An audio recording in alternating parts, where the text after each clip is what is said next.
जय हिंद दोस्तों। अभी जो हम बताने जा रहे हैं आप लोगों को, आप लोग ध्यानपूर्वक सुनेंगे। जितने भी भर्ती देखने वाले हैं अभ्यर्थी, पूरे सावधानी तरीके से देखेंगे और अपने आप पे लागू करेंगे और सावधान रहेंगे, क्योंकि अभी ज़माना बहुत ख़राब है। दलाल ठग बहुत प्रकार के आ चुके हैं। आपको हर तरीके से आपको ठगने का और दलाल में जाल में फंसाने का कोशिश करेंगे। सावधान रहें दलालों से। देखिए, सबसे पहले कि आप कोई भी भर्ती देख रहे हैं, यूपी पुलिस का अभी रिटन एग्जामिनेशन एक बार हो चुकी है, दूसरी बार होने वाली है। एक तो रद्द हो गई, दूसरी होने वाली है। अब चाहे जब हो, उसका डेट निश्चित नहीं है। अब आती है भर्ती आपका आरपीएफ, रेलवे सुरक्षा बल तथा रेलवे सुरक्षा विशेष पर। इसमें फॉर्म फिलअप हो चुकी है, जिसमें सबसे पहले होगी आपका रिटन एग्जामिनेशन। रिटन एग्जामिनेशन में एक पेपर होगा जिसमें 120 क्वेश्चन, 90 मिनट टाइम, प्लस आपका उसमें रहेगा माइनस मार्किंग जिसमें 0.33।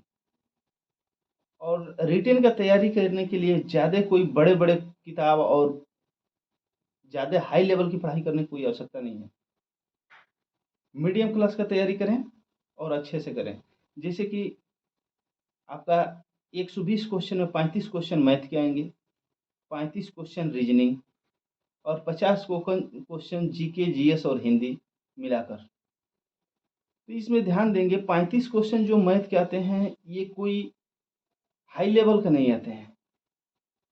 ये आपका एकदम बेसिक लेवल का मैथ आता है, जिसमें कि आप एकदम छोटा छोटा क्वेश्चन देगा। सिर्फ ध्यान देने की ज़रूरत है।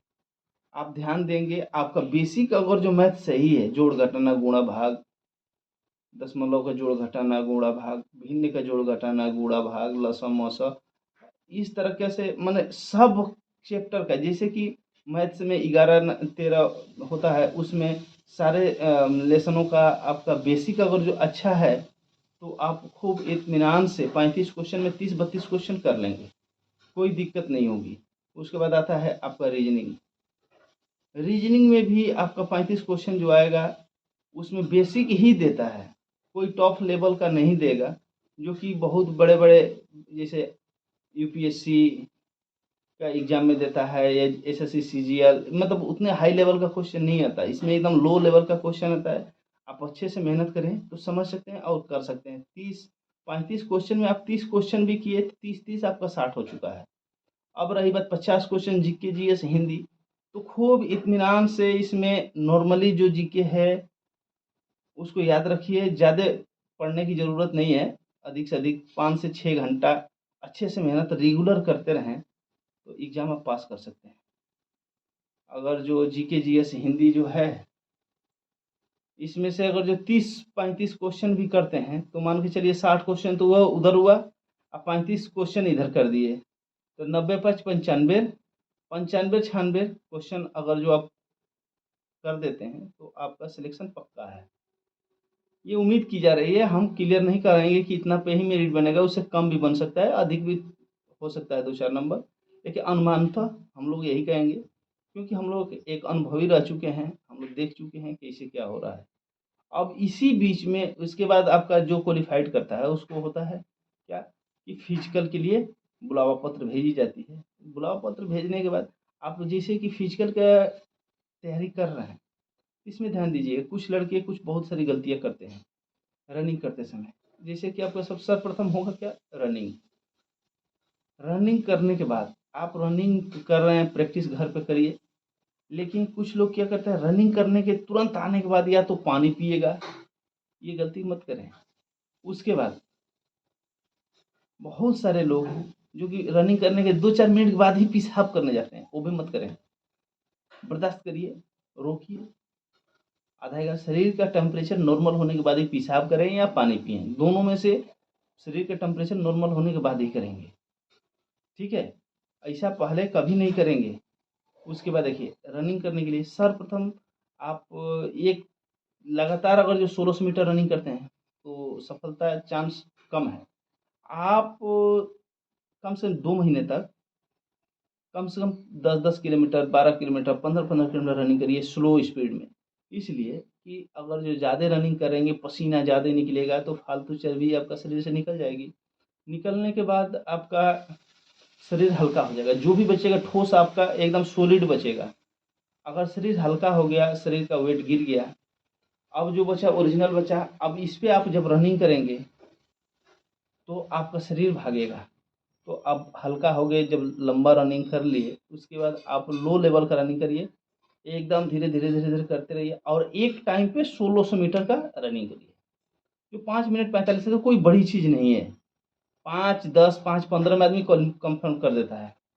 अगर जो अच्छा से मेहनत करें तो 5-5 5-10 में आप मार देंगे, कोई बड़ी चीज़ नहीं है। रनिंग होने के बाद आपको हाई जंप में ले जाया जाएगा। हाई जंप में आपका है 4 फीट। 4 फीट भी कोई मुश्किल नहीं है। उसके लिए भी मैं एक दिन ग्राउंड में चलूँगा तो आपको टेक्टिक्स एक बताऊँगा। हाई जंप जितने भी अभ्यर्थी से हाई जंप में वो उसका डंडा या रस्सी टच कर जा रहा है, गिर जा रहा है, फेल हो रहा है, फाउल हो रहा है, उसकी टेक्टिक्स है, मैं बताऊँगा, आपको दिखाऊँगा भी। हम खुद मार के अभी हमारी 10 साल की सर्विस हो चुकी है, फिर भी मैं 4 फीट मार लेता हूँ। तो इसका टेक्टिक्स है, टेक्टिक्स सीखिए, कोई दिक्कत नहीं हो, आप पास कर जाएँगे।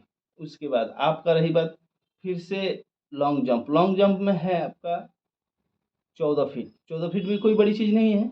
छोटा-छोटा स्टेप लेके रनिंग करेंगे और उसके बाद से दाहिने पैर से जंप मारने की कोशिश करेंगे। दाहिने पैर से जंप मारेंगे तो आप बेसिकली आगे जाएँगे। उसके बाद गिरने के बाद जैसे जंप किए जाके गिर रहे हैं, तो गिरते समय आप पीछे की तरफ ना आएँ। जंप मारने के आगे ढलने का कोशिश करें। 1 बार होगा, 2 बार होगा, 4 बार होगा, बार-बार प्रयास करिए। गिरिए तुरंत आगे जाइए, गिरिए आगे जाइए, क्योंकि आप गिरने के बाद पीछे अगर जो आ रहे हैं, तो आपका हाथ या पैर जहाँ तक बॉडी जाएगा वहीं तक नापी की जाएगी। इसलिए आप जहाँ से जंप मारे हैं यहाँ से लेके जहाँ गिरे उसके आगे जाइए, पीछे मत आइए। आगे जाएँगे, बस जहाँ तक आपका पैर का दाग लगा वहीं से माप की जाएगी। ये हो गया आपका फिजिकल परीक्षा।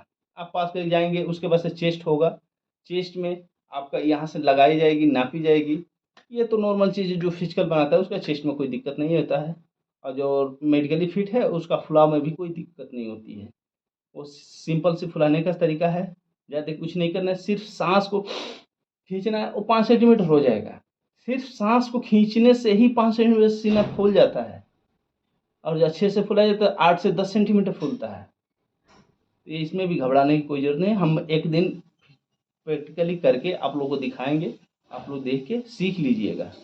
उसके बाद रही आपका हाइट नापी जाएगी 165। 165 हाइट तो नॉर्मली सभी का होता है, क्योंकि अदर फोर्सों में 170 लगता है, इसमें 165 लगता है। तो 165 आपका हाइट हो गया, मापी हो गई। अब आपका सारा चीज़ खत्म, उसके लिए आपको फिर बुलाया जाएगा डॉक्यूमेंट्स वेरिफिकेशन तथा मेडिकल। डॉक्यूमेंट्स वेरिफिकेशन में आप जब जाएँगे, पास जो अभ्यर्थी पास हो जाएँगे उनको डॉक्यूमेंट्स वेरिफिकेशन उनका डॉक्यूमेंट्स चाहिए, जिसमें कि एक विशेष करके बात ध्यान देंगे। इसमें scout and guide, NCC, driving licence और एक्सेस हाइट वालों को कुछ बोनस अंक दी जाती है, या गेम या जिला लेवल, स्टेट लेवल और राष्ट्रीय लेवल का जो खिलाड़ी-विलाड़ी हैं, इन लोगों को कुछ बोनस अंक मिलते हैं, या जिनका एक्सेस हाइट है 180 से भी ऊपर, उनको कुछ बोनस अंक मिलते हैं। जैसे कोई ड्राइवर है, कोई टाइपराइटर है, इन सबों को कुछ न कुछ बोनस अंक मिलती है। जिससे घबराने की, जिसके पास कुछ नहीं है ठीक है, वो अपना रिटन बेस पे और फिजिकल बेस पे ही मेरिट नौकरी ले सकते हैं, कोई दिक्कत नहीं होती है इसमें। सारा कुछ हो जाने के बाद मेडिकल के लिए जाएँगे तो उसमें थोड़ा-सा ध्यान देंगे। जिसके पैर के घुटने इ जिसके पैर में जो है, अभी हम कैसे दिखाएँ? चलिए हम एक दिन ग्राउंड में जाते हैं तो आप लोगों को दिखाएँगे। ये देखिए पाँचों उँगलियाँ हैं, ये पूरा उँगलियाँ चलना चाहिए, ये उँगली चलना चाहिए, क्योंकि भाई आप फ़ोर्स के मेंबर बने तो गोली भी चलानी है। उसके बाद अपना दोनों आँख को चेक कर लेना है, आपको दिख रहा है या नहीं दिख रहा है सही से। और कलर विज़न चेक करने के लिए सबसे बड़ा होता है कलर विज़न ही। इसमें कलर विज़न चेक करने के लिए